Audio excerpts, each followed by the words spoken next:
प्रभो। हे गुरुदेव, जो भगवान श्री हरि हैं, जो सर्वेश्वर परात्पर पर ब्रह्म हैं, उन्होंने अनेकों अवतार लिए और अनेकों अवतार लेकर के बड़ी मधुराति मधुर लीलाएं की। कैसी लीलाएं? कर्ण रम्याणी। भगवान की प्रत्येक लीला कर्ण रम्य है। किसी भी लीला का श्रवण करो, आपके कान को बहुत प्रिय लगेगी। भगवान की कथा, भगवान की कथा ही ऐसी है।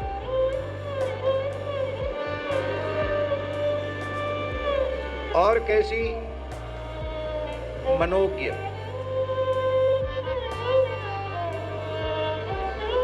कर्ण रम्य हो और मनोज्ञ न हो, कोई ठीक नहीं। मनोज्ञ भी हो और कर्ण रम्य भी। भगवान की कथा कान को तो अच्छी लगती ही है। भगवान की कथा मन को, हृदय को, अंतःकरण को भी अत्यंत प्रिय लगती है। न प्रिय लगती होती तो हजारों लाखों वर्षों से प्रेमी कहते सुनते चले जा रहे हैं। आज तक किसी का मन भरा नहीं, न कहने वालों का मन भरा, न सुनने वालों का मन भरा। इसलिए हे भगवान, उन भगवत संबंधी अवतार लीलाओं को आप कहें, यह आशय है परीक्षित का। अब इतने से ही बात पूरी हो गई थी। सुखदेव जी को कोई चरित्र सुनाना आरंभ कर देना चाहिए था, लेकिन यह जिज्ञासा श्रवण के पश्चात भी सुखदेव जी मौन है। क्यों मौन है? वे यह सुनना चाहते हैं कि तुमने जो कर्ण रम्य कहा और मनोज्ञ कहा कथाओं को, तो अब तक जो चरित्र तुमने सुने हैं उससे तुम्हें क्या लाभ हुआ? कथा रसायन है और हम सब भवरोगी हैं। भस्म औषधि, काष्ठ औषधि, रस औषधि, 3 प्रकार की औषधियां होती हैं। उनमें रस औषधि को सबसे श्रेष्ठ माना जाता है। भस्म औषधि भी विपरीत प्रभाव शरीर पर कर देती है, क्योंकि तीक्ष्ण है और मार्ग है, बहुत मूल्यवान है। अब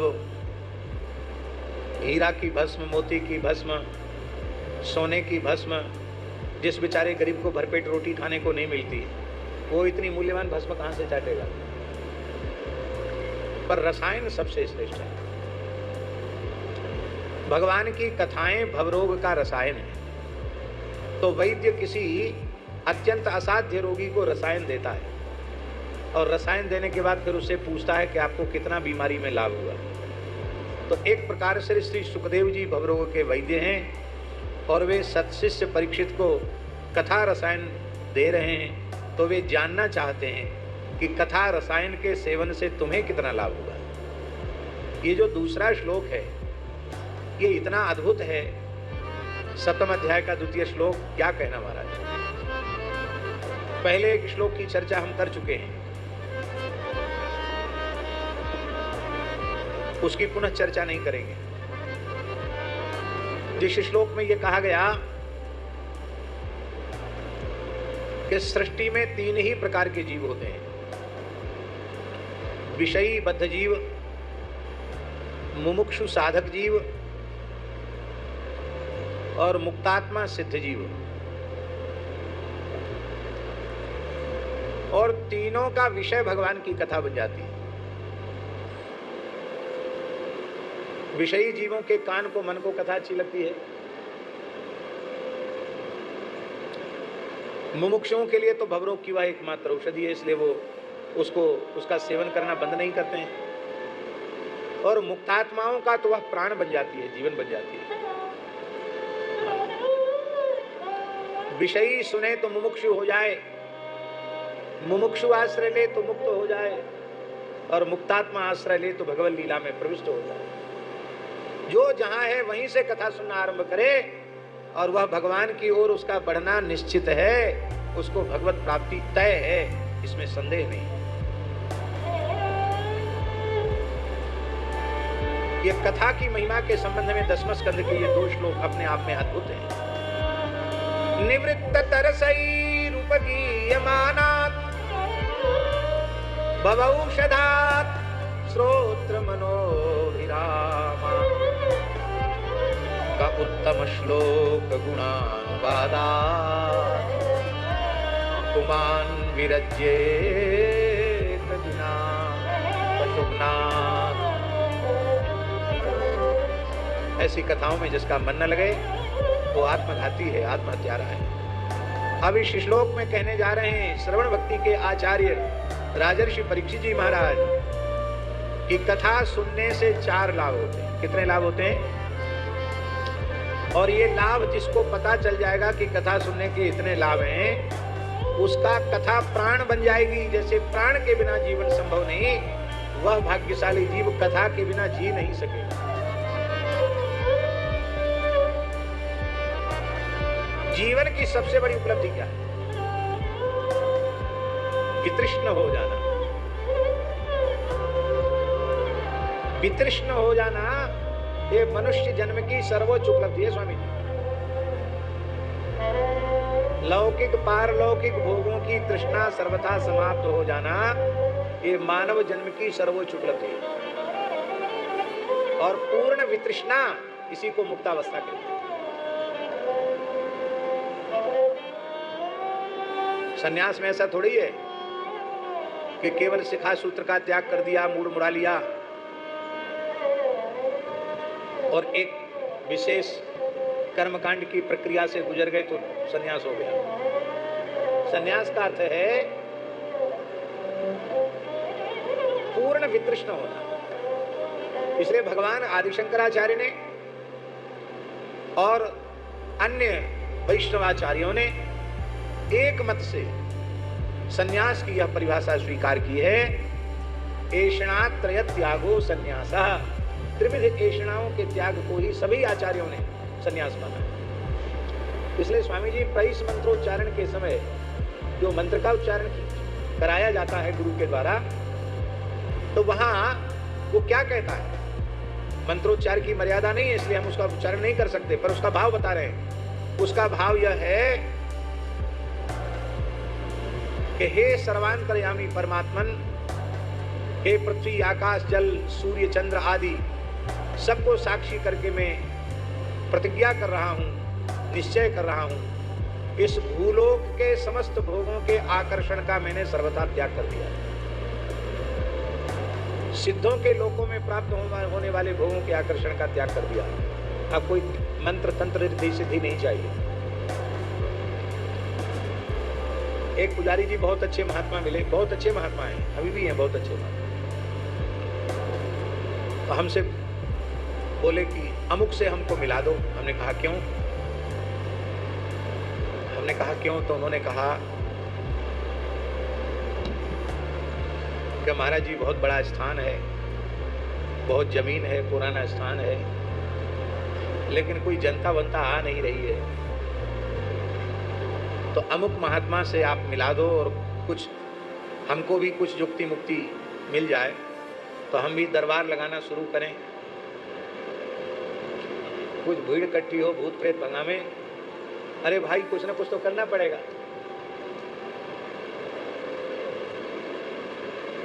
हम क्या कहते हैं? हमारे पास क्या उत्तर था इस बात का? हमारे पास इसका कोई उत्तर नहीं। क्या इसलिए हमने ग्रह त्याग किया है?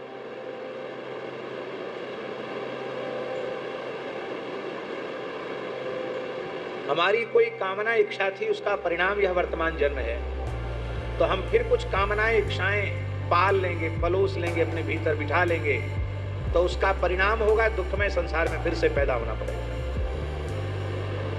तो अब तो इच्छा रहित होना चाहिए कि इच्छा करनी चाहिए। और इच्छा करने से केवल अंतःकरण की मलिनता आती है और कुछ नहीं, कोई उपलब्धि नहीं होती। इच्छा करने से लाभ होता तो आप सब जितने यहां बैठे हैं, क्या उत्तर था इस बात का?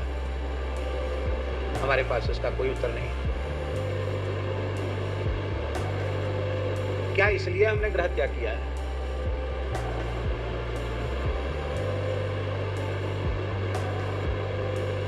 हमारी कोई कामना इच्छा थी, उसका परिणाम यह वर्तमान जन्म है, तो हम फिर कुछ कामनाएं इच्छाएं पाल लेंगे, पलोस लेंगे, अपने भीतर बिठा लेंगे, तो उसका परिणाम होगा दुखमय संसार में फिर से पैदा होना पड़ेगा।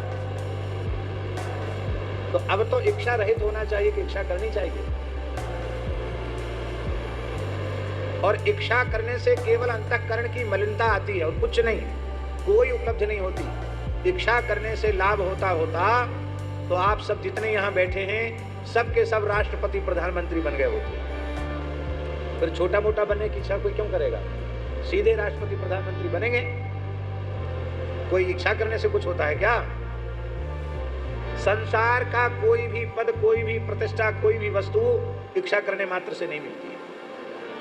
उस वस्तु की प्राप्ति के अनुकूल प्रारब्ध हो, अब प्रारब्ध के अनुकूल पुरुषार्थ हो, तब वो वस्तु मिलेगी, नहीं तो नहीं मिलेगी। केवल और केवल भगवान ही ऐसे हैं जो केवल इच्छा करने मात्र से मिल जाते हैं। हाँ, अब हाँ, मामिक्षाप तुम धनंजय, केवल इच्छा करने से भगवान मिल जाते हैं। संसार की कोई वस्तु इच्छा करने से नहीं मिलेगी। तो लोग कहते हैं भगवान की प्राप्ति कठिन है, हम कहते हैं संसार की प्राप्ति कठिन है, भगवान की प्राप्ति सरल है, इच्छा करने मात्र से मिल जाता है।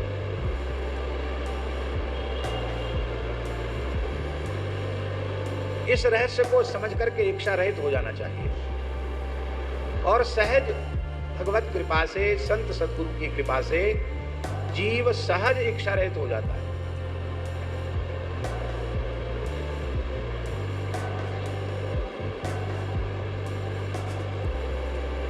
लौकिक रूप में संसार के लोग जिसे उपलब्धि मानते हैं, हरिगुरु संतों की कृपा से उस उपलब्धि को प्राप्त करने की इच्छा कभी स्वप्न में भी इस दास के भीतर उत्पन्न नहीं हुई। स्वप्न में, जागृत में तो चलो कोई बात नहीं, स्वप्न में तो कोई पराधीनता है, स्वप्न में भी किसी वस्तु को पाने की इच्छा नहीं हुई। जो कुछ हो रहा है वो केवल हरिगुरु संतों की कृपा से, भगवान की इच्छा से हो रहा है, और भगवान की इच्छा से हो रहा है, इसमें बहुत आनंद है। हम अपनी इच्छा उसमें घुसेड़ देंगे, वहीं से दुख शुरू हो जाएगा। केवल पुजारी जी समझ में आने की जरूरत है, समझ में आ जाए बात, काम खत्म। भगवान को आपसे जो सेवा लेनी है कान पकड़ के ले लेंगे, तो जब ले ही लेंगे भगवान तो अपने से इच्छा करने की क्या जरूरत है? वितृष्ण होना ये जीवन की सर्वोच्च उपलब्धि है, और वितृष्ण जो हो जाता है वो मुक्त हो जाता है। मुक्त मरने के बाद नहीं, और मरने के बाद मुक्त होता भी नहीं, सही बात तो ये है स्वामी जी, जो जीते जी मुक्त नहीं हुआ वो मरने के बाद भी मुक्त नहीं होता है? हाँ, स्वामी जी के आजकल लोग मरने के बाद मुक्ति चाहते हैं। विमुक्तश्च विमुच्यते, विमुक्तश्च विमुच्यते, जो जीवन मुक्ति का अनुभव कर चुका है वही मरने के बाद भी, देहोपाधि के नष्ट होने के बाद भी मुक्त होगा। और जीवन मुक्ति क्या है? इच्छा रहित होना, कामना रहित होना, तृष्णा रहित होना, यही है जीवन मुक्ति। और ये तब होता है जब भगवत कृपा से भगवत तत्व का ज्ञान हो जाता है कि भगवान की शरणागति के बिना जीव का कल्याण नहीं। प्रपत्ति ज्ञानादेव मोक्षः, आचार्यों ने कहा प्रपत्ति ज्ञान से ही मोक्ष है, और यही हृदय ज्ञानानंद मुक्ति का अर्थ है। प्रपत्ति ज्ञानानंतर ही मोक्ष है। मोक्ष क्या है वैष्णवों के मत में? अकारत्रय संपन्नता ही मोक्ष है। हम अनन्य शेष हैं, हम अनन्य भोग्य हैं, हम अनन्यार्ह हैं, यही है मोक्ष। अनन्य शेषत्व, अनन्य भोग्यत्व, अनन्यार्हत्व, ये अकारत्रय संपन्नता का अनुभव जीवन में होने लग जाए, यही है मुक्तावस्था। मैं केवल भगवान के ही योग्य हूं, मैं केवल भगवान का ही भोग्य हूं, और मैं केवल भगवान का ही शेष हूं। मैं केवल भगवान के लिए हूं, और केवल भगवान ही मेरे लिए। मैं केवल भगवान का हूं, और केवल भगवान ही मेरे हैं। मैं और किसी के योग्य हूं ही नहीं, मैं केवल भगवान के योग्य हूं, और भगवान ही मेरे योग्य हैं। मेरे जैसे अनंत जन्मों के अपराधी को भगवान ही अंगीकार कर सकते हैं। और किसी में सामर्थ्य नहीं। ऐसी दया कहाँ आएगी, ऐसी करुणा, ऐसी कृपा कहाँ देखने को मिलेगी? ऐसे केवल भगवान।